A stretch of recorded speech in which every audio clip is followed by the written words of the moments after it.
لله رب العالمين الرحمن الرحيم مالك يوم الدين إياك نعبد وإياك نستعين اهدنا الصراط المستقيم صراط الذين أنعمت عليهم غير المغضوب عليهم ولا الضالين.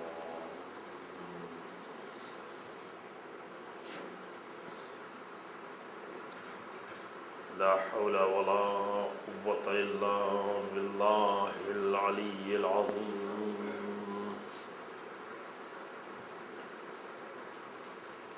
أعوذ بالله من الشيطان اللعين الرجيم. بسم الله الرحمن الرحيم. الحمد لله رب العالمين والصلاة والسلام على سيد الأنبياء والمرسلين خاتم النبيين بالقاسم محمد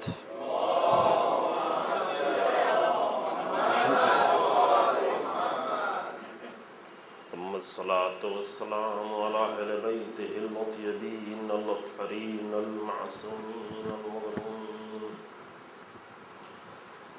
الذين أذهب الله عنهم الرجس وطهرهم تطهيرا.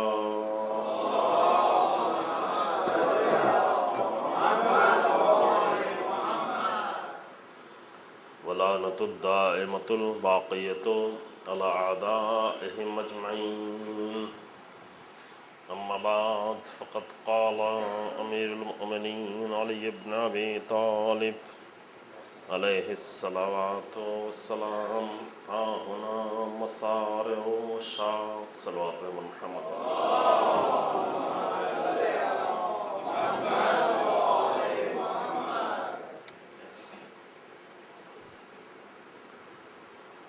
شہدائے کربلا کے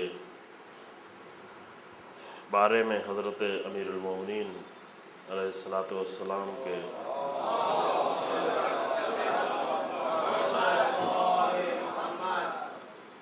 ایک قول کہ جس میں آپ نے شہدائے کربلا کو عشاق کا لقب دیا ہے اور عشاق کے لفظ سے انہیں یاد کیا ہے، اور یہ عرض کیا گیا کہ یہ واقعہ تقریباً 23 سال پہلے کربلا کے پیش آیا کہ جو امام نے اس سرزمین پر گزرتے ہوئے وہاں پہ قیام کیا، نماز پڑھی اور وہاں سے اٹھے تو یہ کہتے ہوئے کہ ہاں ہونا یہی ہے وہ سرزمین، یہی ہے وہ سرزمین۔ جب پوچھنے والے نے پوچھا کہ کون سی سرزمین، تو امام نے فرمایا ہاں ہونا مصارع و شاق، یہ عاشقوں کے گرنے کی سرزمین ہے۔ اس کلام کے ذیل میں ہم یہ کوشش کر رہے ہیں کہ کربلا معراج عشق کے موضوع پر کربلا والوں کے عشق کا تھوڑا سا انداز جانا جائے اور سمجھا جائے، اور یہ میں آپ کی خدمت میں مسلسل عرض کرتا جا رہا ہوں کہ اتنے بڑے موضوع کا اہل میں نہیں ہوں، لائق نہیں ہوں، کیونکہ بہت ہی عظیم موضوع ہے یہ کہ آ کر کربلا والوں کے عشق کے انداز کے اوپر گفتگو کی جائے۔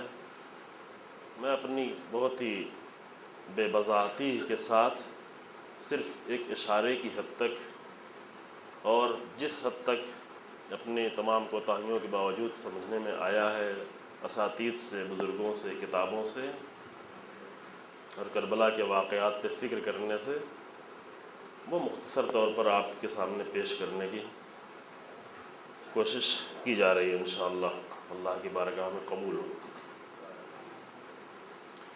عرض کیا کہ اگر امام امیر المومنین علی بن ابی طالب علیہ السلام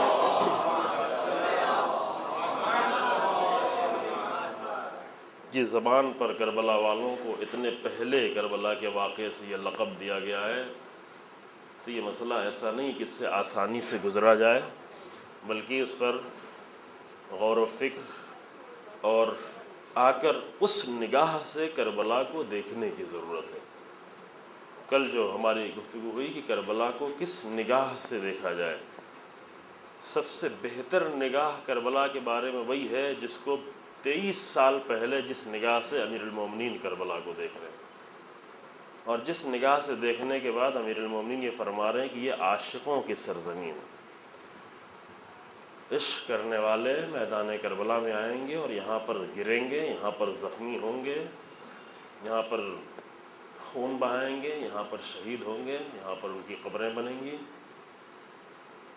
یہ سارے کلمے امام کے نہیں ہیں، امام کا فقط ایک کلمہ ہے کہ مسارے و عشاق۔ مسارے اس سرزمین کو کہتے ہیں کہ جہاں پر کوئی گرے، جہاں پر کوئی آرام کرنے کے لیے لیٹ جائے، جہاں پر کوئی جہاں پر کسی کا مقتل بن جائے۔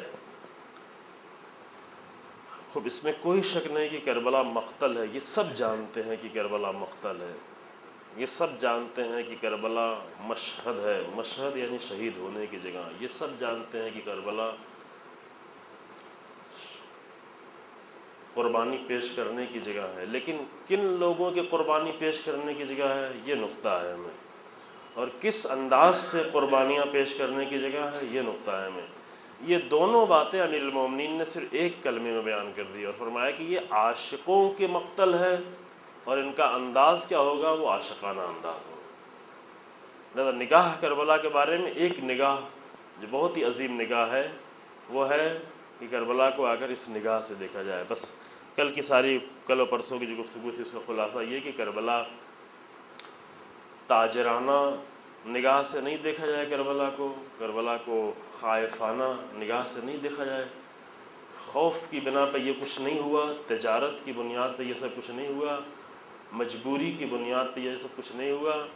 کربلا منفعلانہ عمل نہیں ہے، ری ایکشن نہیں ہے، کربلا جذباتی عمل نہیں ہے، کربلا منتقمانہ عمل نہیں ہے، کربلا انتقامی کارروائی کا نام نہیں ہے، یہ سارے کربلا عاجزانہ عمل نہیں ہے، یہ سارے انداز جو کربلا کے بارے میں سوچے جا سکتے ہیں یہ آپ کے سامنے عرض ہے، یہ سب کچھ کربلا نہیں ہے۔ اگر اس نگاہ سے کربلا کو دیکھا جا رہا ہے تو ابھی ہماری نگاہ وہ نہیں ہے کہ جو امیر المومنین چاہتے ہیں، اور جس نگاہ سے 23 سال پہلے امیر المومنین نے آ کر سرزمین کربلا میں کربلا والوں کو پہلے ہی سے دیکھ لیا تھا، وہ نگاہ امیر المومنین کی کیا تھی؟ وہ نگاہ یہ تھی کہ کربلا میں اہل عشق آئیں گے، عشاق آئیں گے، عاشق لوگ آئیں گے۔ یہاں پر سوال، چونکہ ہماری گفتگو اب یہاں سے شروع ہوتی ہے، ابھی تک جو ہماری گفتگو یہ تھی کہ کربلا کیا کیا نہیں ہے، کربلا کو کن کن نگاہوں سے دیکھنے کی ضرورت نہیں ہے، یا اگر دیکھا جا رہا ہے تو اس نگاہ کو چھوڑیں، اس نگاہ کو ترک کریں۔ نہ صرف یہ کہ نگاہ کو ترک کریں، چونکہ نگاہ کا اثر انسان کی زندگی پر پڑتا ہے، یہ ساری گفتگو اس لیے بھی ہو رہی ہے، اس کی طرف بھی توجہ رہے آپ کی، یہ ساری گفتگو جو کی جا رہی ہے کہ کربلا کو کس زاویے سے دیکھا جائے، کیونکہ کربلا کو جس زاویے نگاہ سے دیکھا جائے گا وہی اثر انسان کی زندگی پر بھی پڑنا شروع ہو جائے گا، چونکہ کربلا کا بہت ہی گہرا ربط ڈائریکٹ انسان کی زندگی سے ہے۔ کربلا کا تعلق فقط آخرت سے، فقط ثواب سے، فقط جنت سے نہیں ہے، بلکہ کربلا کا تعلق ہماری ضرورت مندہ کی زندگیوں سے ہے۔ توجہ بھائی آپ نے اس پہلو سے، پھر جس نگاہ سے ہم کربلا کو دیکھنا شروع کریں گے وہی اثر ہمارے اوپر کربلا ڈالنا شروع کرے گی۔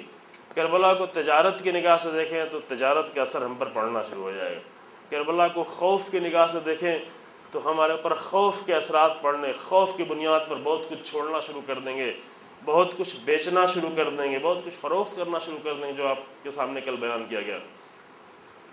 کربلا کو مجبوری کی نگاہ سے دیکھا جائے تو بہت سارے کام ہم مجبوری میں کر رہے ہوں گے، تب مجلسیں بھی آ رہے ہوں گے تو مجبوری میں آ رہے ہوں گے، نمازیں بھی پڑھ رہے ہوں گے تو مجبوری میں کر رہے ہوں گے، دینداری بھی کر رہے ہوں گے تو مجبوری میں کر رہے ہوں گے۔ یہ اب تو فرشتوں کے درجوں کا ڈر ہے ہی ہے، اب تو اللہ نے کر ہی دیا ہے تو چلو نماز پڑھنی پڑے گی، اب تو روزہ رکھنا ہی پڑے گا۔ یہ پڑے گا کا جو سینٹنس ہے یہ کون سا سینٹنس ہے؟ یہ مجبوری والا، اب تو نماز پڑھنی ہی پڑے گی، اب تو روزہ رکھنا ہی پڑے گا، اب تو مجلس آنی ہی پڑے گی، اب تو محرم آ گیا تو نہیں آئیں گے تو کیا ہوگا، کیا کہا جائے گا، کیا سوچا جائے گا۔ یہ سب کیا ہے؟ یہ اس لیے سب کچھ ہے کہ ہم کس نگاہ سے دیکھ رہے ہیں، دین کو کس نگاہ سے دیکھ رہے ہیں، کربلا کو کس نگاہ سے دیکھ رہے ہیں۔ ہمارا موضوع فی الحال دین نہیں، چونکہ وہ خود بہت ہی عظیم موضوع ہے، فی الحال کربلا ہے، لیکن رابطہ ہے، یہ نہیں کہ رابطے کو ہم جدا نہیں کر سکتے، چونکہ جو کچھ دین کے بارے میں نگاہ ہے وہ ادھر بھی آ کر منتقل ہو جائے گی، جو کچھ کربلا کے بارے میں نگاہ ہے وہ نگاہ دین میں بھی جا کر منتقل ہو جائے گی۔ لہذا عاجزانہ طور پر مجبوری کے عالم میں جس طرح ہم سمجھتے جائیں گے اسی طرح ہماری زندگی، ضرورت نہیں کہ ہم حتماً سوچ کے یہ عمل انجام دے رہے ہوں، نہ، غیر محسوس طور پر بغیر سوچے سمجھے ہماری زندگی پر وہی اثرات پڑتے چلے جائیں گے، اور زندگی کا رنگ وہی بنتا چلا جائے گا کہ جس نگاہ سے ہم نے دین کو دیکھا تھا، جس نگاہ سے ہم نے کربلا کو دیکھا تھا، جس نگاہ سے ہم نے امیر المومنین کے عمل کو دیکھا تھا، جس نگاہ سے رسول اللہ کے عمل کو دیکھا تھا، جس نگاہ سے حسین ابن علی کے عمل کو دیکھا تھا۔ یہ نگاہ کی باتیں ایسی ہم نے نہیں کی آپ کے سامنے کی نگاہ سے دیکھے تو کیا ہوا، زاویہ نگاہ بدل گیا، منظر بدل گیا، تو منظر کے بدل جانے سے کیا ہوا، دیکھ تو کربلا ہی رہے نا۔ ممکن ہے کوئی آگے سوال کرے کیا فرق پڑتا ہے، مثال ہم نے آپ کو مسجد کی دی تھی، ٹھیک ہے مسجد کو ادھر سے دیکھیں یا ادھر سے دیکھیں یا پیچھے سے دیکھ تو مسجد رہے نا، تو کیا فرق پڑتا ہے، مسجد کو چاہے ادھر سے دیکھیں پھر بھی مسجد دکھے گی، ادھر سے دیکھیں تب بھی مسجد دکھے گی۔ ہاں، مسجد کو جس زاویے سے دیکھیں مسجد دکھے گی، اس کا کوئی فرق بھی ہماری زندگی پر نہیں پڑے گا، لیکن دین کو ہم جس زاویے سے دیکھیں گے وہی ہماری زندگی پر بھی اثر پڑنا شروع ہو جائے گا۔ اگر حسین ابن علی کی ہم عزاداری کر رہے ہیں تو کربلا کو جس زاویے سے ہم دیکھیں گے، جس اینگل سے دیکھنا شروع کریں گے، وہ فوراً ہم پر اثر بھی ڈالنا شروع کر دے گی۔ اسی لیے ہم دیکھتے ہیں کہ اپنی زندگیوں میں ہمیں یہی سب کچھ نظر آ رہا ہوتا ہے چونکہ اس نگاہ سے دیکھا گیا۔ اے کاش کہ ایک مرتبہ ہم زندگی میں دین کو عشق کی نگاہ سے دیکھنا شروع کر دیں، کربلا کو عاشقانہ نگاہ سے دیکھنا شروع کر دیں، تو میرا سارا منظر بدلا ہوا نظر آئے گا۔ صرف منظر بدلا ہوا نظر نہیں آئے گا 1400 سال پہلے، بلکہ ہماری زندگی کا ہر پہلو بھی بدلا ہوا نظر آئے گا۔ مجلسوں میں آنے کا انداز بدل جائے گا، ماتم کرنے کا انداز بدل جائے گا، حسین ابن علی کے نام لینے کا انداز بدل جائے گا، ان کے ذکر کرنے کا انداز سب کچھ بدل جائے گا۔ کیوں؟ اس لیے کہ زاویہ نگاہ بدل گیا ہے۔ وہ کون سا زاویہ نگاہ جو آ کر بدل دے گا؟ وہ ایک زاویہ ہے عشق کا زاویہ۔ یہ بات یہاں تک ہو گئی۔ اب یہاں پر سوال، عاشق تو تھے، پہلی بات یہ کہ شہید ہیں، سوال یہ کہ شہید کیسے ہیں؟ کہا گیا کہ عشق کے شہید، عاشقانہ شہادت پیش کی۔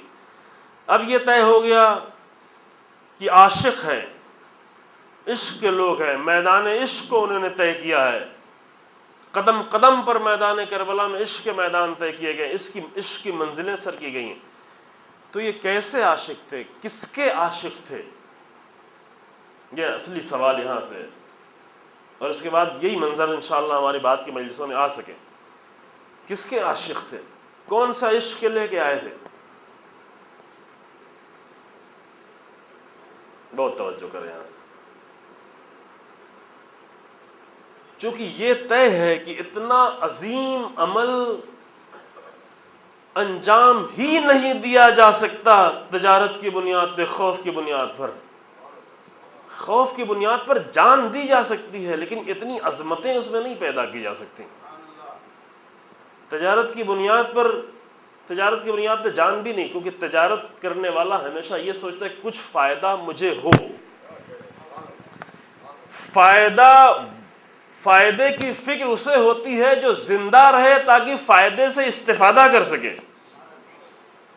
اصل تجارت کے میدان میں سب کچھ ہوتا ہے لیکن جان نہیں دی جاتی۔ انسان اپنی عزت بھی دے دینے کو تیار ہو جاتا ہے لیکن جان بچا کے رکھتا ہے کہ عزت کو بیچیں گے، جو ملے گا اس سے اپنی زندگی میں فائدہ اٹھائیں گے۔ اتنا عظیم عمل جو انجام پایا کربلا میں، اتنی عظمتوں کے ساتھ، میں یہ ساری خالی جملہ کہہ سکتا ہوں، نہ میری زبان میں بھی اتنی توانائی نہیں ہے کہ کربلا کی ان عظمتوں کا منظر آ کر کبھی کچھ دکھایا جائے۔ عظمتوں کا منظر، کربلا کی مصیبتوں کا منظر وہ بہت ہی عظیم ہے، لیکن کربلا کی عظمتوں کا منظر کہ کبھی کچھ جھلک آ جاتی ہے جو ہمیں بزرگوں نے سکھایا ہے۔ اتنا عظیم عمل کس کے عشق میں انجام پا سکتا ہے؟ کس کے عاشق تھے؟ آپ کہیں دین کے عاشق تھے؟ ہاں، دین کے عاشق تھے۔ قرآن کے عاشق تھے؟ ہاں ضرور قرآن کے عاشق تھے۔ رسول اللہ کے عاشق تھے، ہاں رسول اللہ کے عاشق تھے، ویلوز اور معروف اور فضیلتوں کے عاشق تھے، ہاں ان سب کے بھی عاشق تھے، لیکن عزیزو ان سب عشق سے بڑھ کر کربلا میں ایک عشق اور بھی جگہ جگہ جلوہ اپنا دکھا رہا ہے، اور وہ کون سا عشق ہے؟ وہ اللہ کا عشق ہے۔ جہاں تک آئے عشق پروردگار، اور یہ مصائب میں ہم کبھی کبھی عرض کر جو کربلا میں جتنا زیادہ مرحلہ سخت ہوتا جا رہا تھا، اتنی زیادہ اللہ کے بارے میں جو کلمات ادا کیے ہیں کربلا والوں نے اتنی زیادہ حسین اور عظیم ہوتے چلے گئے۔ یہ ہمارا انداز ہے کہ جب مصیبتیں آنے لگتی ہیں تو کلمات بدلنے شروع ہو جاتے ہیں، پہلے اللہ کی حمد کر رہے ہوتے ہیں، مصیبتیں آتی تو شکوہ کرنا شروع کر دیتے ہیں۔ لیکن کربلا میں جیسے جیسے مصیبتیں بڑھتی جا رہی تھیں، شکر کا انداز بھی بڑھتا چلا جا رہا تھا۔ نماز پڑھ کر شکر کرنا یہ بھی شکر ہے، لیکن جوان بیٹوں کی لاش پر جا کر شکر کرنا یہ بھی شکر ہے۔ انداز شکر جدا جدا ہے، الگ الگ ہے۔ مقتل میں آ کے شکر کرنا یہ بھی شکر ہے، لیکن جلے ہوئے خیموں کے درمیان میں بچوں اور بیویوں کے درمیان میں پوری رات سجدے شکر میں گزار دینا، اتنا بڑا شکر ہو ہی اس وقت سکتا ہے جب اتنی بڑی مصیبتوں سے گزرا جائے۔ بات تھوڑا یہ سخت ہے، لیکن انشاءاللہ آپ ہیں۔ اتنا عظیم سید سجاد کا شکر کیسے ہو سکتا ہے؟ بیمار جس کو تھوڑی دیر پہلے خیمے سے نکالا گیا تھا، یہ وہی کربلا کی عظمتیں ہیں، جس کو خیمے سے سہارا دے کر لایا گیا تھا، وہ آ کر سجدے میں شکر کا سجدہ کرتا چلا جا رہا ہے۔ اتنی توانائی کہاں سے آتی ہے؟ ایک بیمار میں اتنی توانائی کا سجدے جسم سے نہیں کیے جاتے عزیزو۔ جسمانی اعتبار سے جا کے اگر سید سجاد کو دیکھیں تو بہت بیمار ہیں، اتنے بیمار ہیں کہ ایک بپھی کو سہارا دے کر لانا پڑا، اتنے بیمار ہیں۔ اتنے بیمار ہیں کہ جہاد ساقط ہو چکا ہے، اتنے بیمار ہیں کہ میدان کربلا میں حسین ابن علی نے نہیں جانے دیا اگرچہ جوان تھے۔ لیکن جب شام غریبہ آئی، آپ نے کبھی لمبا سجدہ کیا ہے؟ انشاءاللہ کریں، چونکہ لمبا سجدہ، وہ جملہ ہم پہلے شاید پیش کر چکے ہیں کہ ماہ رمضان کے بارے میں جو رسول اللہ نے خطبہ دیا، اس میں ایک جملہ ہے کہ لمبا سجدہ کرو، کہ لمبا سجدہ کرنے سے گناہوں کا بوجھ انسان سے خود بخود دور ہوتا چلا جاتا ہے، ہلکا ہو جاتا ہے۔ جو گناہ، سب سے بڑا بوجھ انسان کے اوپر کس چیز کے بوجھ ہے؟ وہ گناہ کے بوجھ ہے۔ نہ بیٹی کی شادی کے بوجھ ہے، نہ گھر میں کھانا نہ ہونے کے بوجھ ہے، نہ بچوں کی پڑھائی کے بوجھ ہے، نہ بیماری کا بوجھ ہے۔ یہ سارے بوجھ ہیں، یہ ساری چیزیں بھی مصیبتیں ہیں، یہ ساری چیزیں بھی انسان کو بوجھ بن جاتی ہیں، لیکن سب سے بڑا بوجھ جو انسان کے اوپر ہے وہ گناہ کے بوجھ ہے۔ واقعاً یعنی مجرم ترین انسان بھی سمجھتا ہے کہ میرے اوپر ایک بوجھ ہے۔ اچھے لوگوں کی بات چھوڑیں، مجرمین بھی یہ سمجھتے ہیں کہ میں ایک بوجھ میں دبا جا رہا ہوں، یہاں تک آگے بڑھتے ہیں کہ اصلا زندگی گزارنا ان کے لیے ممکن ہو جاتا ہے۔ یہ گناہ کے بوجھ ہے، سخت بوجھ۔ رسول اللہ نے فرمایا لمبے سجدے کرو تاکہ گناہ کے بوجھ تمہارا خود بخود ختم ہوتا جائے۔ اور دوسری جگہ میں فرمایا کہ اگر لمبا سجدہ، اگر معلوم ہوتا کہ سجدے میں کیا ہے تو سجدے میں سر رکھ کر اٹھانا نہ چاہتے تم کبھی۔ یہ ہم لوگوں کو معلوم نہیں ہے کہ جلدی سے سجدہ کر کے بھاگنا چاہتے ہیں۔ اگر خبر ہو جاتی کہ سجدے میں کیا رکھا ہے، کتنا عشق ہے، عشق کی آخری کیفیت کا نام ہے سجدہ۔ حسین ابن علی نے آخری عمل جو انجام دیا، عاشقانہ انداز کربلا کا جا کر کہاں پہ تمام ہوتا ہے؟ سجدہ معبود میں جا کر تمام ہوتا ہے عشق۔ یہ کہتے ہوئے الہی راضیا برضاک وتسلیما لعمرک لا معبودا سواک یا غیاث المستغیثین۔ یہ عشق کی منزل عزیزو، جہاں اوپر سے تلواریں ماری جا رہی ہوں، جہاں اوپر سے تیر چل رہے ہوں، جہاں اوپر سے نیزے مارے جا رہے ہوں، جہاں ادھر ایک بہن دیکھ رہی ہو، جہاں بیویاں تنہا ہوں، جہاں بچے اسیر ہونے والے ہوں، جہاں درندوں کے درمیان میں سب کو چھوڑ کے جا رہے ہوں، جہاں ایک دن میں اتنی لاشیں اٹھا کے آئے ہوں، اور وہاں پہ سر سجدے میں رکھ کر الہی راضین برضاک، حسین راضی، سب پر راضی حسین، اے میرے اللہ حسین سب پر راضی، صبح سے لے کر ابھی تک جو کچھ ہوا اس پر حسین راضی ہے، مجبوری کی بنا پر راضی نہیں ہے، شوق میں راضی ہے حسین، مجبور ہو کر راضی نہیں، یہ عشق کے مرحلے طے ہو رہے ہیں۔ تو سجدہ یہ ہوتا ہے، سید سجاد کا سجدہ یہ تھا۔ لیکن ہم جب سجدے کے بارے میں سوچتے ہیں تو جب کبھی لمبا سجدہ اگر کبھی کریں تو کتنی دیر کا، 10 منٹ تک، 15 منٹ تک، 20 منٹ میں سجدے میں نہ دیکھیں پیر آپ کے لرزنے لگیں گے، گھٹنے کانپنے لگیں گے۔ تھوڑی دیر اگر سجدہ اور بڑھتا چلا جائے تو یہ سجدہ مشکل ہونے لگتی ہے، پھر اس میں انسان جو ہے اپنی حالت کو تبدیل کرنے کی کوشش کرتا ہے۔ لیکن اتنا بیمار انسان، اتنا کمزور انسان، اتنا غم کا مارا ہوا انسان آ کر اس طرح سے شام غریبہ میں سجدہ کر رہا، یہ کون سی منزل ہے؟ یہ وہی منزل تھی جو حسین ابن علی نے سجدے میں چھوڑی تھی، سید سجاد نے اس کو باقی رکھا، یعنی یہ سارے عشق کی منزلیں تھیں۔ کربلا کا عاشقانہ انداز اگر آ کر دیکھنا ہے تو کہاں میں دیکھیں؟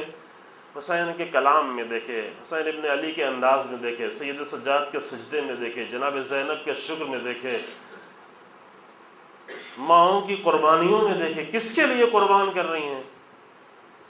میں نے پہلے مثال دی 2 دن پہلے کہ مقصد طرح طرح کے ہوتے ہیں، کچھ ابتدائی مقصد ہوتا ہے، پھر بعد کا مقصد ہوتا ہے، پھر بعد کے مقصد۔ یہ مثال اپنے ذہن میں محفوظ رکھیں۔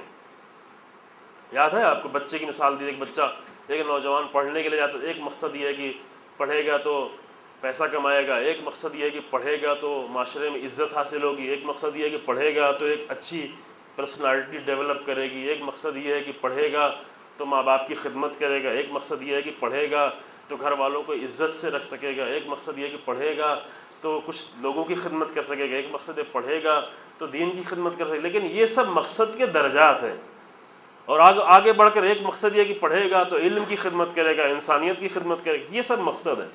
ہر مقصد ایک برابر بھی نہیں ہوتا، جتنا مقصد بڑا ہوتا جاتا ہے اتنی زیادہ درجہ بڑا ہوتا چلا جاتا ہے۔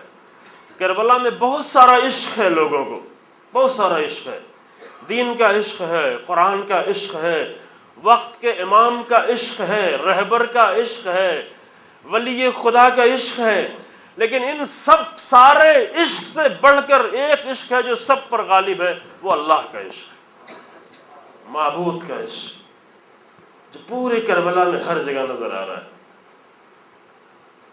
ایک جگہ پہ توفیق ہوئی اس موضوع پر 10 دن مجلس پڑھنے کی، 2 جگہوں پہ ہوئی، ایک مرتبہ دبئی میں پڑھنا ہوا، ایک مرتبہ بامبے میں۔ کربلا جلوہ گاہ ہے توحید، کربلا میں توحید کے جلوے، کیسے جلوے کربلا میں توحید کے نظر آئے۔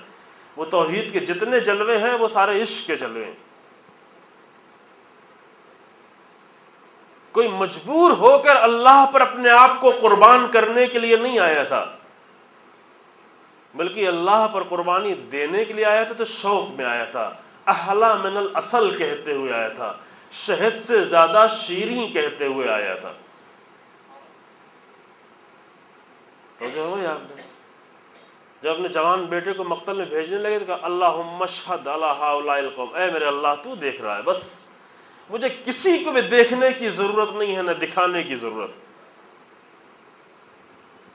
اشارہ کیا جا رہا ہے کہ تھوڑا سا اگر آپ زحمت کریں، باہر بھی لوگ بیٹھنے لگے، آپ تھوڑا سا آ جائیں آگے، صلی اللہ علیہ محمد والے محمد صلوات صلی اللہ علیہ۔ ایک معذرت بھی کرنی تھی، البتہ ایک درخواست بھی ہم نے کی ہے، مجھے آج معلوم ہوا کہ باہر نکل کے دیکھا مجلس شروع ہونے کے بعد کہ آواز باہر بھی جا رہی ہے۔ محمد والے محمد انتر صلوات اللہم صلی علی محمد و آل محمد۔ اگر ممکن ہو سکے تو اگر سسٹم میں ایسی گنجائش ہے کہ 10 بجے رات کے بعد باہر کے مائک کو یا بند کر دیں یا اس کی آواز کو بہت کم کر دیں تو بہتر ہوگا۔ چونکہ ہمیں یہ حق نہیں ہے کہ ہم کسی کو زبردستی سنائیں یا زبردستی سننے پہ مجبور. جس کو سننا ہے اس کے لیے جگہ یہاں پر موجود ہے, اندر آ سکتے ہیں. اگر جگہ کم پڑے گی تو اس کا انتظام کچھ اور کیا جا سکتا ہے, لیکن قانون ہے, قانون کی رعایت اگر نہیں ہو سکتا تو کم سے کم جو ہے اپنے یہ جو پڑوسی ہیں ان پڑوسیوں سے معذرت, ایکسکیوز اور معافی چاہتے ہیں ہم, جو اگر ان کو ڈسٹرب ہو رہا ہے رات کی اس تاریکی میں. خوب, ہماری منزل یہ تھی کہ حسین ابن علی جو میدان کربلا میں آئے ہیں تو کسی کی پرواہ نہیں. جب اپنے عزیز ترین فرد کو جا کر بھیج کر میدان میں بھیجنے لگے تو کسی کو مخاطب نہیں کیا, کسی کو مخاطب نہیں کیا. کہا کہ اے میرا اللہ تو دیکھ رہا ہے, بس تو دیکھ رہا ہے, اتنا ہی حسین کے لیے کافی,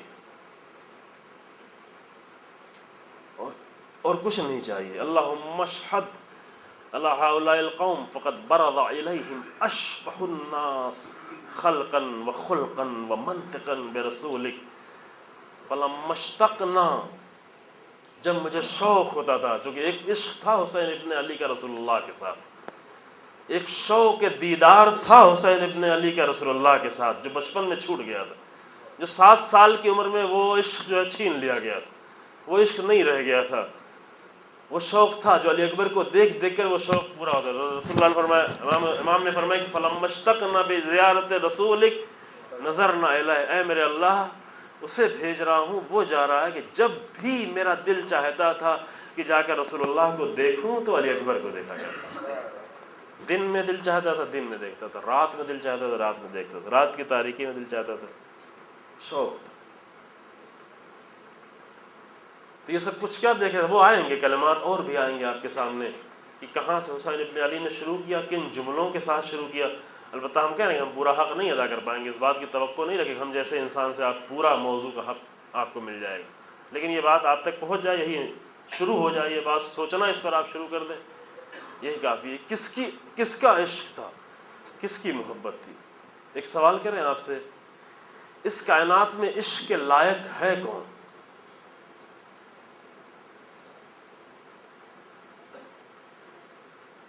کون ہے عشق کے لائق, کس سے عشق کیا جائے؟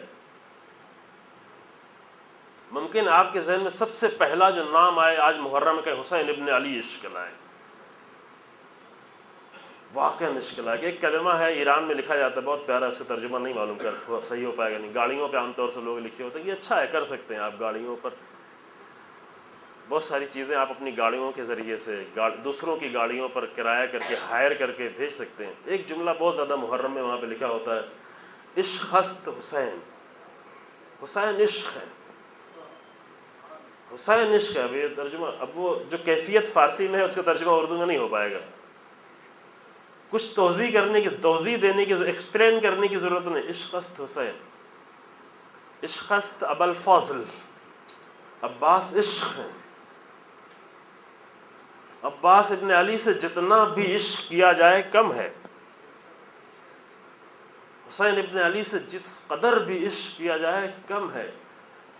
اگر ہمیں کم عشق کا احساس ہوتا ہے کبھی کبھی تو اس لیے ہوتا ہے کہ جیسا کل میں نے آپ کے سامنے کہا کہ چونکہ معرفت کم ہے حسین ابن علی.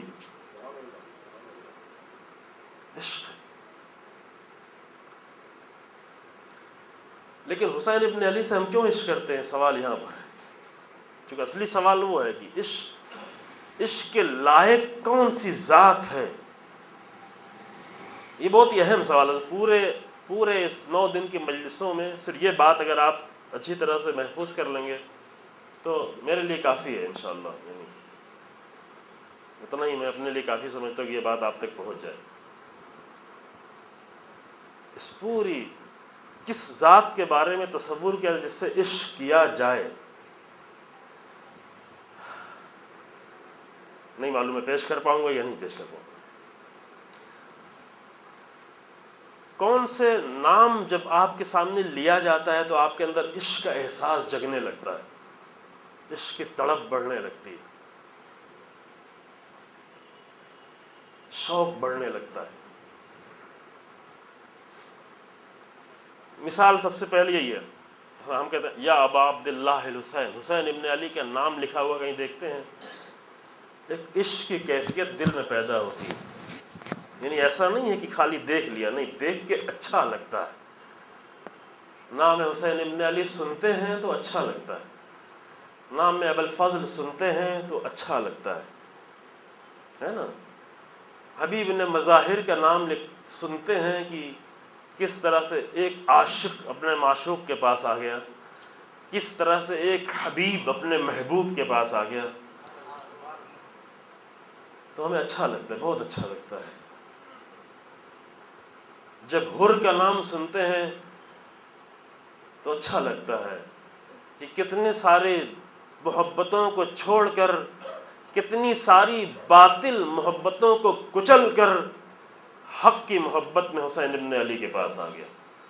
اچھا لگتا ہے نا، یہ نام سن کے اچھا لگتا ہے، اتنا اچھا لگتا ہے کہ ہمیں رونا بھی آتا ہے۔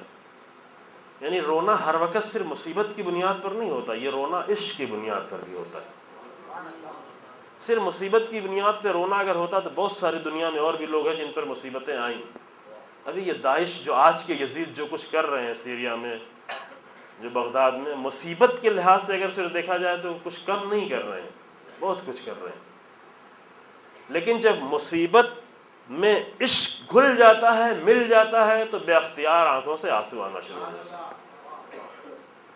یہ حسین ابن علی کی فقط مصیبت ہمیں نہیں رلا رہی، یہ حسین ابن علی کا عشق ہے کہ جو ہمیں رلا رہا ہے کہ ایسے لوگوں سے کیوں ایسا بہر کیا گیا، کیوں ایسا طریقہ اپنایا گیا۔ عشق ہے، در حقیقت سارا ماجرا عشق ہے۔ جب امیر المومنین کا نام ہم کہیں دیکھتے ہیں تو اچھا لگتا ہے۔ اللہم صلی علی محمد۔ یہ لفظ دیکھتے ہیں تو اچھا لگتا ہے، یہ لفظ سنتے ہیں تو اچھا لگتا ہے۔ امیر المومنین کے مختلف القاب کو جب سنتے ہیں تو ہر لقب اچھا لگتا ہے۔ جناب زہرا کے اتنے سارے لقب کو جب سنتے ہیں تو ہر لقب اچھا لگتا ہے۔ لیکن یہاں پہ سوال یہ صاحب کیوں ہمیں اچھا لگتا ہے؟ یہ بنیادی سوال، یہ سب کیوں اچھا لگتا ہے؟ کیوں اتنا اچھا لگتا ہے؟ کیوں مجھے اپنے بچوں سے بھی زیادہ امیر المومنین کا نام اچھا لگتا ہے؟ کیوں ہمیں گوارا نہیں کہ اپنے باپ دادا کا نام دیواروں پہ لکھیں، لیکن امیر المومنین کا نام لکھتے ہیں، رسول اللہ کا نام لکھتے ہیں، حسین ابن علی کا نام لکھتے ہیں، دیکھتے ہیں بار بار؟ کیوں ہمیں گوارا نہیں کہ اپنے اسکرین پر اپنی تصویر لگائیں، بلکہ کسی محبوب کی تصویر لگانا چاہتے ہیں، کسی محبوب کا نام لکھنا چاہتے ہیں؟ اور اچھا بھی نہیں کہ انسان بعض وقت کبھی کبھی کرتے ہیں لوگ کہ اپنی تصویریں لگاتے ہیں ڈیسک ٹاپ پر، اسکرین پر، موبائل کے اسکرین پر۔ یہ اخلاقی اعتبار سے مشکل ہے، یعنی یہ ممکن ہے شروع میں زیادہ تھوڑی مشکل ہو، بعد میں یہ بڑی مشکل میں انسان گرفتار ہو۔ یعنی کیا ہو، یعنی دھیرے دھیرے انسان خود پسند ہو جائے، خود غرض ہو جائے، خود بین ہو جائے۔ یہ اخلاقی خطرات پیدا ہو جاتے ہیں جب انسان کو یہ اچھا لگتا ہے کہ مجھے دیکھا جائے، میں خود کو دیکھوں، لوگ مجھے دیکھیں، حتیٰ میں اپنے سامنے اپنی تصویر لگاؤں، میرا نام اخباروں میں آتا رہے، میرا نام بینروں میں آتا رہے، میرا نام پوسٹرز میں آتا رہے۔ یہ ہے انسان کے اندر جذبہ ہے، ہر ایک کے اندر تھوڑا تھوڑا ہوتا ہے، لیکن اس جذبے کو مارنا چاہیے، کچلنا چاہیے، اس کو پرورش نہیں دینا چاہیے، اس کو ڈیولپ نہیں کرنا چاہیے، اس کو اور بڑھانا نہیں چاہیے۔ یہ خطرات ہیں، بہت بڑے خطرات، کیونکہ یہی خطرات آگے بڑھ کے بہت ہی خطرناک صورتحال اختیار کر لیتے ہیں، بہت زیادہ خطرناک بن جاتے ہیں۔ ابھی بہت سارے جوان ہیں یہاں پہ، ممکن ہے ان کو احساس نہ ہو رہا ہو کہ مثلا فلاں پوائنٹ پہ گئے تھے، وہاں پہ تصویر کھینچی، اچھی لگی، اس کو ہم نے اپنے پروفائل میں یہاں پہ ڈال رکھا ہے، وہاں پہ ڈال رکھا ہے، ہر جگہ اپنی تصویر ڈال رکھی ہے۔ ٹھیک ہے، اگر کہیں مشکل ہوگی آپ کے تصویر کو دیکھ کر کوئی آپ کا نام جان جائے گا، ضرورت سمجھنا وہ الگ بات ہے، لیکن یہ شوق کہ میری تصویر بار بار جگہ جگہ میری پروفائل میں دیکھی جائے، میرے اسکرین پہ دیکھی جائے، یہ بہت خطرناک صورتحال پیدا کر سکتا ہے انسان کے اندر، اور حتیٰ ممکن ہے سائیکولوجیکل مرض کی طرف بھی انسان کو لے کے چلا جائے، مریض ہو جاتا ہے انسان، صرف اخلاقی مریض نہیں، حتیٰ سائیکولوجیکل مریض بھی کمپلیکس کا شکار ہونے لگتا ہے دھیرے دھیرے، پھر دوسروں کے لیے مشکلات پیدا کرنا شروع کرتا ہے۔ لہٰذا یہ ہمیں نہیں اچھا لگے، لیکن کچھ اچھا لگتا ہے، کچھ نام اچھے لگتے ہیں، بھلے لگتے ہیں، دل کو سکون ملتا ہے دیکھنے کے بعد۔ لیکن کیوں یہ سب ہے عزیزو؟ کیوں ہم حسین ابن علی کو اتنا چاہتے ہیں؟ اس لیے کہ امیر المومنین کے بیٹے تھے، اس لیے کہ رسول اللہ کے نواسے تھے، اس لیے کہ جناب زہرا کے بیٹے تھے؟ نہیں عزیزو، اس لیے نہیں چاہتے۔ اس لیے چاہتے ہیں کہ اتنے سارے کمالات لا کر ایک دن میں حسین نے دکھا دیے، اتنی فضیلتیں لا کر پیش کر دیں، بیان نہیں کی امام نے۔ میدان کربلا میں امام نے فضیلتیں بیان کی ہیں اپنے بابا امیر المومنین کی۔ وہ ایک خطبہ ہے کہ انشاءاللہ کبھی آپ کے سامنے پیش کیا جائے، میں پیش کر سکوں یا کوئی پیش کرے، بالکل منا کے انداز سے خطبہ خود میدان کربلا میں۔ میدان کربلا میں آ کر حسین ابن علی اپنی فضیلتیں بیان نہیں کر رہے ہیں، بلکہ انسان کی ذات میں جو فضیلتیں پائی جاتی ہیں، حسین ابن علی کے ہر قدم میں وہ ساری فضیلتیں نظر آتی جا رہی ہیں۔ ان فضیلتوں اور کمالات کی بنیاد پر ہم حسین ابن علی سے عشق کرتے ہیں۔ خوب یہ فضیلتیں کہاں سے آئی ہیں؟ ان فضیلتوں کا سرچشمہ جہاں سے یہ ساری فضیلتیں آتی ہیں وہ اللہ کی ذات ہے۔ یہ کوئی کمپلیکیشن نہیں، سخت بات میں نہیں کر رہا، بہت ہی واضح طور پر آسان طریقے سے۔ کیوں ہم امیر المومنین کو چاہتے ہیں، اس قدر چاہتے ہیں؟ کیوں ہم رسول اللہ کو اس قدر چاہتے ہیں کہ جتنا بھی چاہا جائے کم ہے؟ اس لیے کہ رسول اللہ کے پاس اپنا کچھ نہیں ہے، اس لیے کہ امیر المومنین کے پاس اپنا کچھ نہیں ہے۔ وہ جو کچھ ہے وہ الہی کمالات آتے گئے ہیں، کمالات کا مظہر بنتے چلے گئے ہیں، اور کمالات ہیں جو ہمیں محبت کرنے پہ مجبور کرتے ہیں۔ اللہ نے کسی کو مجبور نہیں کیا ہے کہ تم آؤ اہل بیت سے محبت کرو، قل لا اسألکم علیہ اجرا الا المودۃ فی القربى، بلکہ اس لیے تمہارے اوپر محبت کرنا ضروری ہے، اس لیے کہ انما یرید اللہ لیذھب عنکم الرجس اہل البیت ویطہرکم تطہیرا۔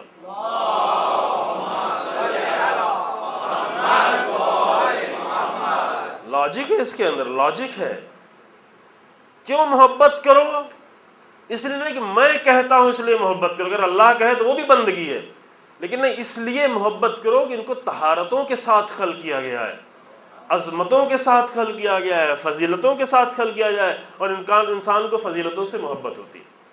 انسان کو کسی بھی چیز سے محبت نہیں ہے، فقط فضیلتوں سے محبت، کمالات سے محبت ہے۔ یہ میں ایک دعویٰ کئی جگہ اور بھی کر چکا ہوں، بعض لوگوں نے اس پر اعتراض کیا، اعتراض یعنی علمی بحث کی، کوئی اعتراض کوئی جھگڑا لڑائی نہیں۔ بعض لوگوں نے آ کے کہا، ایک جگہ مثلا قم میں ہم نے یہ بات عرض کی ہے، بعض ہمارے ایک دوست ہیں، انہوں نے آ کر اس کے بعد مجلس پر ان کا کہ نہیں، لوگ اپنوں کو بھی محبت کرتے ہیں، ہاں کمالات سے محبت کرتے ہیں لیکن اپنوں سے بھی محبت کرتے ہیں۔ جواب میں نے یہ عرض کیا کہ اپنوں سے بھی محبت اس لیے کی جاتی ہے کیونکہ اپنوں کے کمالات زیادہ دیکھے جاتے ہیں، اپنوں کی برائیاں لوگ نہیں دیکھتے، دوسروں کی برائیاں بھی دیکھتے ہیں، اور ہمارے کلچر میں تو برائیاں ہی لوگ زیادہ دیکھتے ہیں، اس لیے دنیا میں کوئی کسی سے محبت کرنے کو تیار ہی نہیں ہے۔ کہا کہ مومن کی فقط خوبیاں دیکھو تاکہ ہر مومن دوسرے مومن سے عشق کر رہا ہو۔ اگر ہمارے موضوع میں ہے یہ بات، لیکن شاید ٹائم مل پائے یا نہ مل پائے، کہ کتنی روایتیں موجود ہیں کہ اللہ صرف ایک چیز چاہتا ہے کہ تم مومنین سے عشق کرو، محبت کرو، یہ بات میں آئے گا۔ لیکن ہم مومنین کی بھی اچھائیاں نہیں دیکھتے، صرف برائیاں دیکھ رہے ہوتے ہیں، حتی مومنین سے محبت۔ لیکن اپنوں سے کیوں محبت ہوتی ہے؟ اپنوں سے اس لیے محبت ہوتی ہے کہ اپنوں کی ہم اچھائیاں زیادہ دیکھتے ہیں، برائیاں نہیں دیکھتے۔ یہ میرا بیٹا ہے، ہاں اس نے غلطی کی ہو گیا، بچہ ہے، چھوڑے، لیکن اچھا کیا، ہاں دیکھو کتنا اچھا قرآن پڑھتا ہے، کتنا اچھے تلاوت کرتا ہے، کتنا اچھا درس پڑھتا ہے۔ کوئی گھر میں آتا کہتا ہاں دیکھو بیٹا سناؤ قرآن، سناؤ بیٹا یہ سناؤ بیٹا وہ۔ کیوں؟ اس لیے کہ ہم اچھائیاں اس کی دیکھ بھی رہے ہیں، اچھائیاں دکھانا بھی چاہتے ہیں۔ تو اپنوں سے بھی محبت اس لیے نہیں ہے کہ میرے خون اس کے اندر دوڑ رہا ہے، اصل خون محبت کے لائے گا، خون میں کون سی محبت؟ یہ غلط چیز ہے، واقعی غلط چیز ہے، اسلامی چیزیں نہیں، یہ ہندوازم کے کلچر سے ہمارے پاس آئی ہیں، اسلامی کلچر میں یہ سب نہیں۔ اسلامی کلچر میں اگر امام کا بیٹا بھی گمراہ ہو جائے تو اپنے آپ سے دور کر دیا جاتا ہے، اگر نبی کا بیٹا بھی گمراہ ہو جائے تو اپنے آپ سے، نمونے موجود ہیں ائمہ کے گھرانے میں، کئی نمونے موجود ہیں، کئی، ایک دو نمونے بھی نہیں، کئی نمونے موجود، انبیاء کے گھرانے میں بھی نمونے موجود ہیں۔ اپنا کچھ نہیں ہے، جہاں کمالات ہیں وہاں عشق ہے، جہاں کمالات ہوں اور نہ دیکھا جائے تو وہاں عشق نہیں ہوگا۔ جہاں کمالات ہوں اور اسے دیکھا جانے لگے تو عشق ہو جائے گا۔ آج تک دنیا کیوں امیر المومنین سے عشق نہیں کرتی؟ اس لیے کہ ہم امیر المومنین کے کمالات نہیں دکھا پائے ہیں عزیزوں۔ یہ صرف ان کی مشکل نہیں ہے، ہماری بھی مشکل ہے۔ ان کی یہ مشکل ہے کہ انہوں نے خود کیوں نہیں دیکھا، لیکن ہماری مشکل ہے کہ ہم نے خود کیوں نہیں دکھایا۔ جار جرداق کا نام سنا ہوگا، بیچارہ چند دن پہلے اس کا انتقال ہو گیا، ابھی کچھ 90-92 سال کی عمر میں، جس نے کتاب لکھی Ali the voice of human justice, Arabi میں کتاب ہے، انگریزی میں اس لیے بتا رہا ہوں جو آپ کو انگریزی میں سمجھ میں آئے گا۔ علی صوت العدالت الانسانیہ، 5 جلدوں میں یہ کتاب لکھی۔ وہ کہا کہ میں نے اس لیے اس کتاب کو لکھا کہ میں عاشق ہو گیا تھا علی ابن ابی طالب کے کمالات کا۔ وہ کمالات نہیں جو ہمارے ذاکرین بیان کرتے ہیں، وہ کمالات نہیں جو ہم جو سمجھتے ہیں، وہ کمالات جو اس نے نہج البلاغہ میں جا کر کھنگالا تھا، دیکھا تھا، پہچانا تھا، تلاش کیا تھا، خود ڈھونڈا تھا، کسی نے نہیں دکھایا تھا۔ اللہ اس طرح توفیق دے دیتا ہے، عجیب ہے واقعہ۔ جب میں نے کل واقعہ پڑھا، اس کا ایک انٹرویو، کہا کہ میں بہت شرارتی آدمی تھا، اسکول میں پڑھتا نہیں تھا، بھاگ جاتا تھا اسکول میں، لوگ مجھے پنش کرتے تھے، سزائیں دیتے تھے، پھر بھی بھاگ جاتا تھا۔ پھر میرے بھائی نے مجھ کو سزا دی، عرب ہے نا، لبنان کا رہنے والا ہے، جنوب لبنان میں، میرے بڑے بھائی نے مجھ کو سزا دی کہ تم یہ نہج البلاغہ پوری پڑھو اور پوری ہینڈ رائٹنگ میں لکھ کر مجھے دکھاؤ۔ اتنی اچھی اگر آپ کو بھی سزا دینا ہو تو دے سکتے ہیں۔ ہم جب سزائیں دیتے تو فوراً تماچا اٹھتا ہے، کیا یہ بات ہے؟ یہ سزائیں نہیں ہیں، اس سزا کا کوئی اثر بھی نہیں ہوتا، فقط بے حیائی پیدا ہوتی ہے بچے میں۔ کہا ایک تماچا کھا لیا، چلو دوسرا بھی تماچا کھا لیا، کیا فرق؟ تھوڑی دیر درد ہوگا، تماچے کتنی دیر درد ہوتا ہے؟ 2 منٹ درد ہوگا، پھر آگے سینے سے لگ جائیں گے۔ ایک کھایا، 2 کھا لیں گے، 4 کھا لیں گے، چھوڑو۔ کہا کہ میرے بڑے بھائی نے، یعنی میرے اسکول کے ٹیچرز تھک گئے تھے میری شرارتوں کی وجہ سے، اور میں بالکل پڑھنے لکھنے میں دل نہیں لگا تھا۔ میرے بڑے بھائی نے یہ سزا دی کہ پوری نہج البلاغہ پڑھو اور پوری نہج البلاغہ لکھ کر، کلمہ کلمہ لکھ کر مجھے دکھاؤ۔ تو وہ تو میرا بہت بچپنا تھا، میں لکھ رہا تھا، لیکن مجھے اتنا سمجھ میں نہیں ہے، کچھ کلمات بہت اچھے لگتے ہیں، لکھ کے تو میں نے دکھا دیا بھائی کو، لیکن وہ کتاب میں نے اپنے پاس بچا کے رکھ لی۔ پھر جب تھوڑا نوجوان ہوا تو پھر ہم نے پڑھا کتاب کو، جوان ہوگا تو پھر پڑھا، جتنا پڑھتا گیا اتنا مزہ آتا گیا۔ امیر المومنین کے کلمات مجھے سمجھ میں آتے ہیں، امیر المومنین کے کمالات نہج البلاغہ میں دکھائی پڑنے لگے۔ اے کاش کہ ایک شیعہ بچہ اور جوان جا کر امیر المومنین کے کمالات کو نہج البلاغہ میں ڈھونڈے۔ ہم جیسے بے کمال لوگوں کے پاس کیا کمال ملے گا؟ جا کے نہج البلاغہ میں تلاش کر امیر المومنین کتنے کمالات، کس قدر ایک حکمت پڑھے انسان وجد میں آ جاتا ہے۔ امیر المومنین کی ایک سینگ آف وزڈم، ایک کلمہ کو پڑھ کر پوری نگاہ انسان کی تبدیل ہو جاتی ہے، سب کچھ بدلا ہوا، پوری دنیا بدلی لگنے لگتی ہے۔ ایک امیر المومنین کا کلمہ انسان سمجھ لے، پوری دنیا کا منظر بدلا نظر آتا ہے، انسان کچھ سے کچھ بن جاتا ہے، تھوڑی دیر میں سب کچھ ہو جاتا ہے۔ تو انہوں نے کہا کہ اور جوان ہونے لگا، پھر اور مجھے اچھا لگنے لگا، اور بھی اچھا لگنے لگا۔ اس انٹرویو میں نہیں، لیکن دوسری کہیں جگہ اس نے کہا کہ میں نے 200 بار نہج البلاغہ کو پڑھا۔ اللہ اکبر، مجھے خود اپنے اوپر شرم آتی ہے، جب اس مسیحی کا یہ کلام میں نے سنا تو خود مجھے اپنے اوپر بہت شرم آئی، واقعاً بہت شرم۔ جب ابن ابی الحدید کا یہ جملہ ہم نے پڑھا، سنا کہ ہم نے نہج البلاغہ کے ایک خطبے کو 1000 بار پڑھا ہے، اور جب بھی پڑھا ہے مجھے وہاں پہ کچھ ملا ہے، کچھ فضیلتیں ملی ہیں، چونکہ وہاں پہ فضیلتیں ہی ہیں، کچھ کمال نظر آئے۔ جب یہ جملہ سنتے ہیں تو مجھے اپنے آپ پہ شرم ہوتی ہے، واقعاً شرم آتی ہے، تو اپنی پوری شیعت پہ شرم آنے لگتی ہے۔ تو کیوں؟ کمالات کیا ہیں؟ وہ کمالات ہمیں علی ابن ابی طالب کا عاشق بناتی ہے۔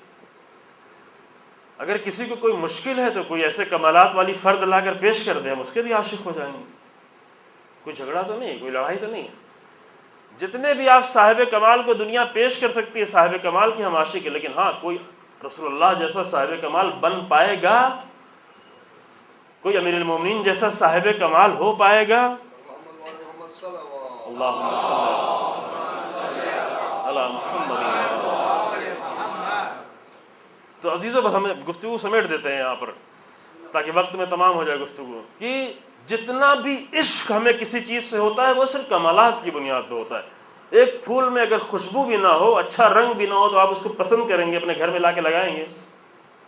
نہیں لگائیں گے، کیونکہ پھول کا کمال دو چیز ہے، یا تو اس کے اندر اچھی خوشبو آ رہی ہو، یا اس کا رنگ بہت خوبصورت ہو۔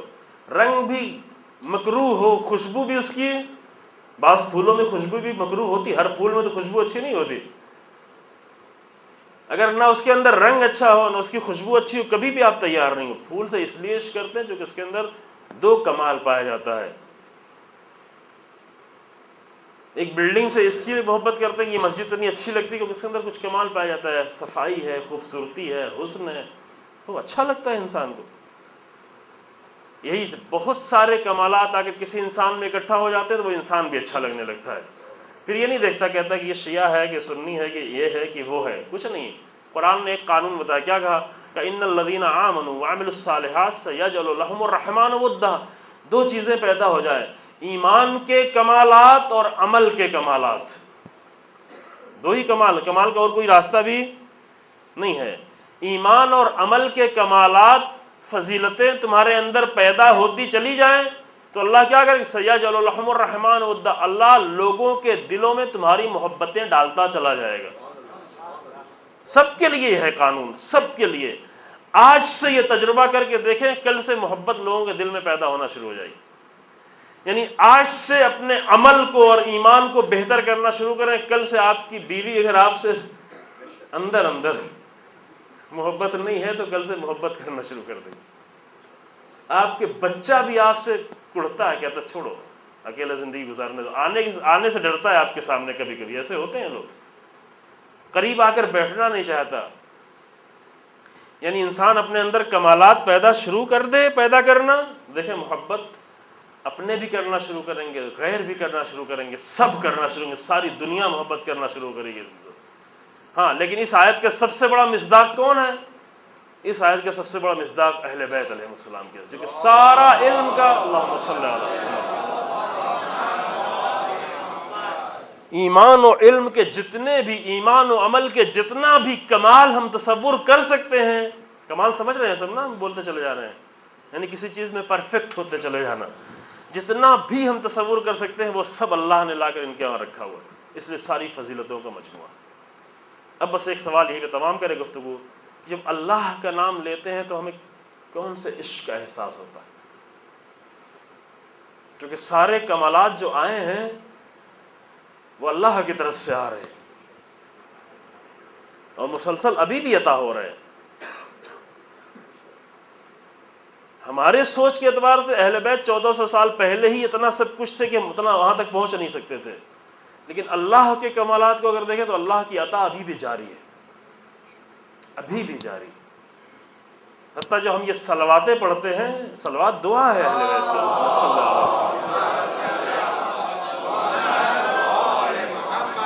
صلوات ایک نہایت ہی عظیم توحیدی عمل ہے، نہایت ہی توحیدی عمل ہے۔ کیا کہ جن کو اللہ نے اتنا سب کچھ عطا کر دیا لیکن ابھی اور بھی عطا کرنے کے لیے اللہ کے پاس ہے۔ اے اللہ تو مزید اہل بیت پر رحم و کرم فرما۔ صلوات یعنی یہ، اللہم صلی علی محمد۔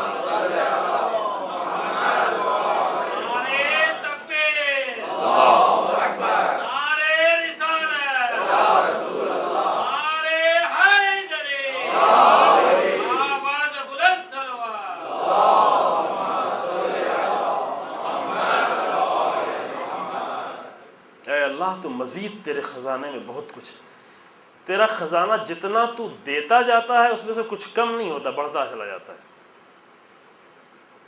لا تزید کثرت العطاء الا جودا وکرما، دعا افتتاح میں آپ ماہ رمضان، کچھ بھی جتنا کثرت سے تو عطا کرتا ہے اتنی اس کے جود اور کرم میں اضافہ ہوتا چلا جاتا ہے۔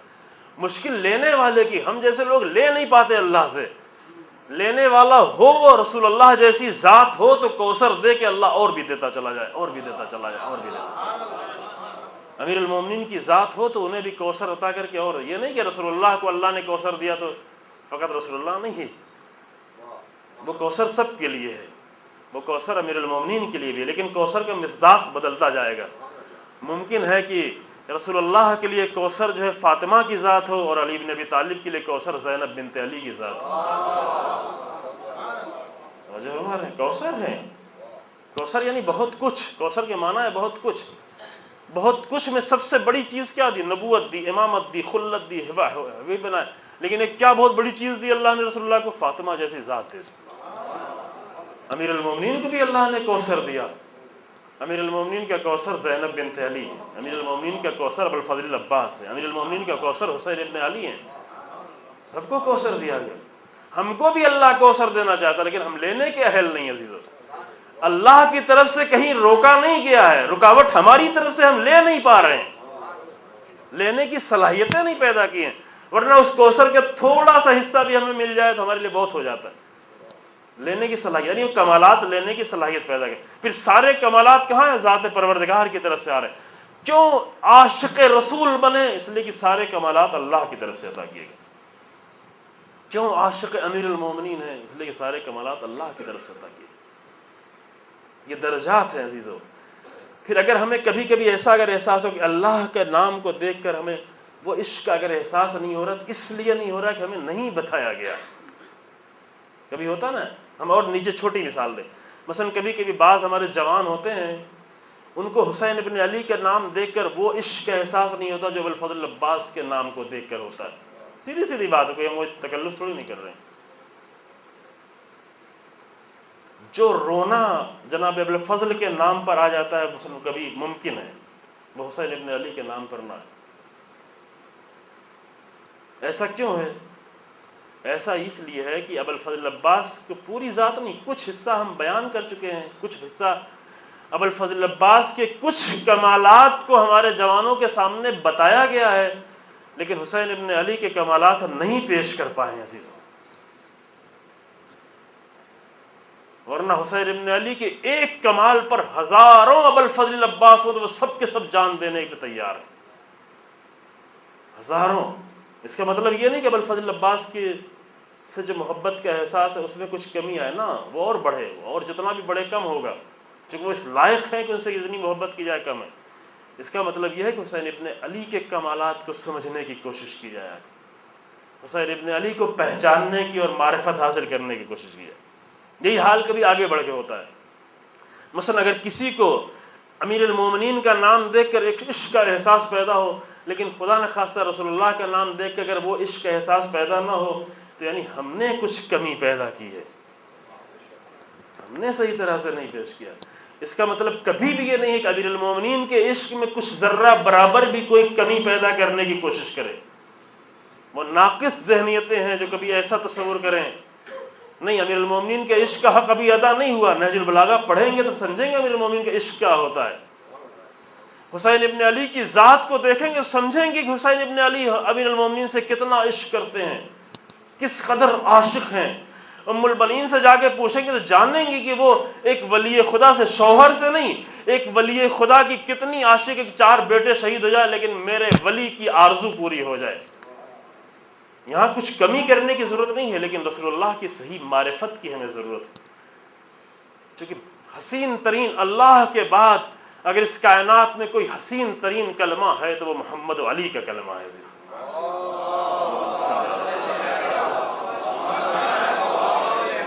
یعنی محبتوں کو صحیح جگہ پہ قرار دینا، محبتوں میں کہیں سے کمی نہیں کرنا، لیکن محبتوں کو صحیح جگہ پر قرار دینا۔ پھر جب اللہ کا کلمہ، اللہ کا کلمہ سنے انسان اور دل نہ تڑپ جائے، عاشق نہ ہو جائے، بار بار سننے کا دل نہ چاہے، بار بار دل میں وہ کلمہ نہ آئے، زبان پر نہ آئے، جاری نہ ہو، تو مشکل یہ ہے کہ ہمیں نہیں بتایا گیا، ہم نے نہیں، وہ شوق نہیں دلایا گیا، وہ عشق۔ جناب موسیٰ پریشان تھے، بہت پریشان تھے، اے اللہ میں کیا کروں، تو جانتا ہے کہ میں تجھ سے کتنا عشق کرتا ہوں، اے میرا اللہ تو جانتا ہے کہ میں تیرا کتنا عاشق ہوں، لیکن میں کیا کروں کہ لوگ بھی تجھ سے اس طرح عشق کرنے لگے۔ تو اللہ نے کہا، اے موسیٰ تو میری نعمتوں کو یاد دلاؤ۔ اللہ کے سارے کمالات تو ہم نہیں سمجھ پائیں گے، لیکن اللہ کی نعمتوں کو تو ہر لمحے ہم دیکھ رہے ہیں، قدم قدم پر نعمتوں کو دیکھ رہے ہیں۔ کس قدر نعمتیں مسلسل، ہزاروں نعمتیں مسلسل شامل حال ہیں۔ یہی سانس لیتے جا رہے ہیں، بولتے جا رہے ہیں، آپ سنتے جا رہے ہیں، بیٹھے ہوئے ہیں، آسمان کے نیچے، زمین کے اوپر کتنی ہزاروں نعمتیں ہیں جو ہمارے باہر اور اندر اس وقت ہیں، جو ہم بول رہے ہیں۔ یہ جملہ ہم بار بار کہتے ہیں، حتیٰ ہم جب گناہ بھی کر رہے ہیں تو اللہ کی ہزاروں نعمتوں کو استعمال کر کے گناہ کرتے ہیں، نہیں کر سکتے اس کے بعد۔ عشق کی منزلیں یہ ہوتی،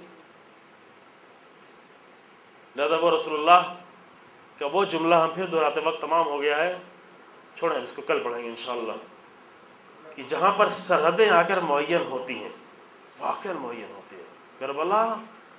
کربلا نے آ کر عشق کے صحیح منزلوں کو ہمیں پہچنوایا کہ کیسے دین سے عشق کیا جاتا ہے، حتیٰ کیسے دین کے ایک ایک عمل سے عشق کیا جاتا ہے۔ حسین ابن علی نے شب عاشور میں کہا، اے میرے بھیا عباس، جا کر کہہ دو کہ انی احب الصلاۃ، میں عاشق ہوں نماز کا، میں نماز پڑھنے والا نہیں۔ احب کے معنی سمجھ رہے ہیں نا، احب۔ امام نے نہیں کہا کہ انی اصلی الصلاۃ، اے میرے بھیا جا کر اجازت لے کے آؤ کہ میں آج رات بھر نماز پڑھوں گا، یہ نہیں کہا امام نے، بلکہ کیا فرمایا، اے میرے بھیا جا کر کہہ دو جنگ روک دیں، آج جنگ نہ کریں، آج کی شب جنگ نہ ہو، جنگ ٹھہر جائے۔ کیوں؟ اس لیے کہ انی احب الصلاۃ، میں عاشق ہوں نماز کا، میں تلاوت کتاب ہے، میں تلاوت کلام خدا کا عاشق ہوں۔ ہم جب تلاوت کرتے ہیں جو آ کر اللہ سے کچھ مانگنے کے لیے تلاوت کرتے ہیں، لیکن حسین ابن علی جب آ کر تلاوت کرتے ہیں اللہ سے بات کر رہے ہوتے ہیں۔ جب اللہ سے کوئی بات کرنے لگے تو اللہ کا عاشق ہو جائے گا، بہت عاشق ہو جائے گا۔ اللہ سے چونکہ ہم نے بات کرنا نہیں سیکھا، اس لیے عشق بھی نہیں سیکھا۔ لہذا کربلا میں دین تو پورا دین تو چھوڑے، دین کے ایک ایک رکن سے کتنا عشق ہے۔ کہہ رہے جان جاتی ہے تو جائے، لیکن نماز پڑھنے دیا جائے، نماز پڑھ لیں۔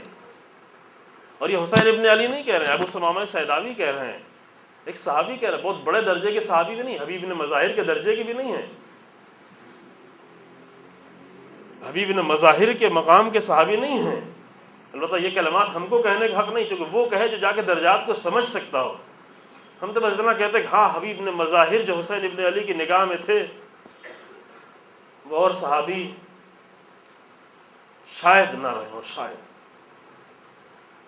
اگرچہ کربلا میں سب کا انداز ایک جیسا ہو۔ ابو ثمامہ سیداوی کہہ رہے کہ مولا بس آرزو ہے، آرزو، عشق کس کو کہتے ہیں؟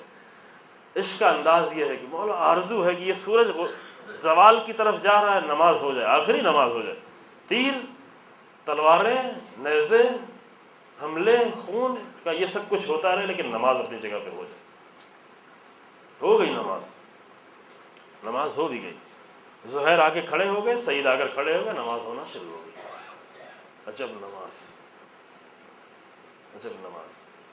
ظہر عاشور میں کبھی حسین ابن علی کی نماز کو یاد کر کے نماز پڑھیں تو دیکھیں نماز کا انداز بدل جائے گا۔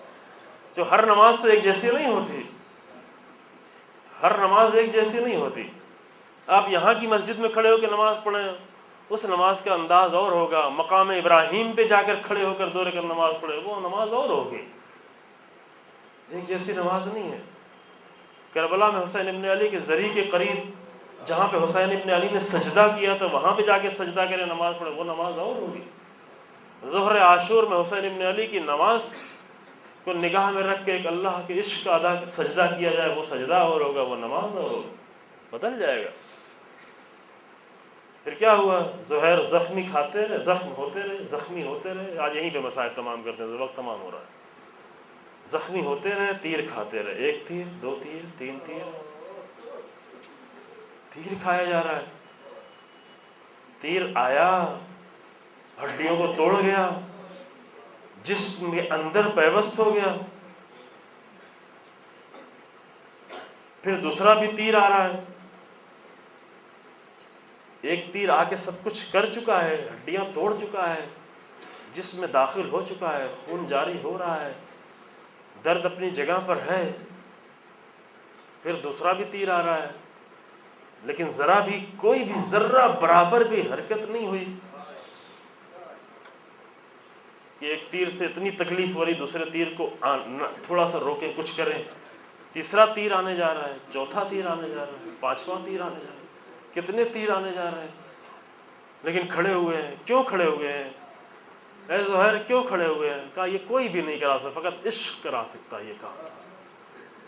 کربلا کے عاشق ہیں یہ، فقط عشق کی منزل میں انسان اس طرح تیروں کے سامنے کھڑا ہو سکتا ہے کہ تیر پہ تیر آتے رہیں، لگتے رہیں، لیکن میرے قدم اپنی جگہ پہ جمے رہیں۔ فقط ایک آرزو ہو کہ اس وقت تک میرے قدم جمے رہیں جب تک میرے آقا کی نماز تمام نہ ہو جائے۔ ہاں ہونا مسار ہے وہ شاخ، یہ عاشقوں کی سرزمین۔ کب گریں گے زہیر؟ گریں گے، کیونکہ امیر المومنین نے کہا تھا یہ گرنے کی زمین ہے، یہ عاشقوں کے گرنے کی سرزمین ہے۔ زہیر گریں گے زمین کربلا پر، لیکن کب گریں گے؟ جب حسین ابن علی کی نماز پوری ہو جائے۔ سعید کب گریں گے زمین کربلا پہ؟ جب میرے آقا کی نماز پوری ہو جائے گی۔ عشق یہ کراتا ہے عزیزو، عشق میں کچھ کر کے دیکھیں تو بہت کچھ بدلا ہوا نظر آئے گا۔ عشق میں یہی مجلسیں کر کے دیکھیں یہ مجلسیں دوسری نظر آئیں گی، دوسری نظر آئیں گی۔ سعید نے کیا کیا؟ ہم مجلسیں کرتے کیا کہتے ہیں؟ آج اتنا تبرک بانٹ دیا، اتنا خرچ کر دیا، اتنی دیر آ کے بیٹھ گئے، کرتے ہیں نا، چونکہ عشق میں نہیں کرتے لہذا یہ سوچ رہے ہوتے ہیں آج اس سال محرم میں اتنا وقت ہم نے خرچ کیا، اتنا پیسہ خرچہ ہوا، یہ سب کچھ ہوا، یہ سب کچھ ہوا۔ دعا ممکن ہے، ٹھیک ہے، کیا سب کچھ کرنے کے بعد ایک احساس پیدا ہوتا ہے کہ ہاں یہ کچھ ہم کر سکے۔ لیکن سعید نے کیا کیا؟ سعید جیسے عاشقوں نے کیا کیا؟ زمین پہ گرے پڑے ہیں، اتنے تیر کھائے ہوئے ہیں، حالت احتضار ہے، زیادہ بڑے جملے نہیں بول سکتے، زیادہ کچھ کلام نہیں کر سکتے، وقت باقی نہیں بچا ہے کہ زیادہ کلام کریں، بس جاتے جاتے ایک جملہ کہتے گئے، یہ جملہ کہتے گئے کہ اللہ اے میرے آقا اتنا بتا دے، اوفیت بعہدی ابن رسول اللہ، کیا ہم نے وعدہ اپنا پورا کر دیا ہے فرزند رسول؟ بس ختم ہو گئی بات۔ ہم تھوڑا سا تبرک بانٹ کے کہتے ہیں ہم 10 جگہ جا کر بتاتے کہ آج ہم نے یہ کر دیا ہے، چونکہ عاشقانہ کام کرنا نہیں سیکھا عزیزو۔ لیکن سعید اتنی جان قربان کرنے کے بعد ان کو حق تھا کہ کہتے کہ میں نے حسین ابن علی کو نماز پڑھائی ہے، میں نے ظہر عاشور میں حسین ابن علی کے سامنے اتنے تیر کھائے ہیں۔ اگر سعید یہ سب کچھ کہتے تو ان کو یہ سب کچھ کہنے کا حق تھا، لیکن اتنے تیر کھانے کے بعد، گرنے کے بعد پھر یہ کہتے ہیں کہ اے میرے مولا میں نے عشق کا حق ادا کر دیا، میں نے امامت کا حق ادا کر دیا، میں نے ولایت کا حق ادا کر دیا، میں نے رہبر کا حق ادا کر دیا، میں نے عشق کا حق ادا کر دیا، میں نے محبت کا حق ادا کر دیا۔ حسین ابن علی نے سینے سے لگایا، اے سعید تیرے بھی کچھ عاشق ہیں جو تیرا جنت میں انتظار کر رہے ہیں۔ انا للہ و انا الیہ راجعون۔ سیعلم الذین ظلموا ای منقلب ینقلبون۔ پروردگار ہمیں اس مختصر سے ہمارے اعمال کو قبول فرما، پروردگار ہمارے اعضاء میں وزن اور عشق پیدا فرما، پروردگار ہمارے گناہوں کو معاف فرما، پروردگار عالم اسلام میں جو مشکلات ہیں ان کو حل فرما، کلمہ حق کو عزت و سربلندی عطا فرما، کلمہ باطل کو نیست و نابود فرما، علماء حق اور مراجع کرام کی حفاظت فرما، شیخ آیت اللہ باقر نیمر کی حفاظت فرما، آیت اللہ سیستانی فضل اللہ کی حفاظت فرما، رہبر انقلاب کو عزت و طول عمر عطا فرما، امام زمانہ کے ظہور میں تعجیل فرما، امام کے امان صاحب شما۔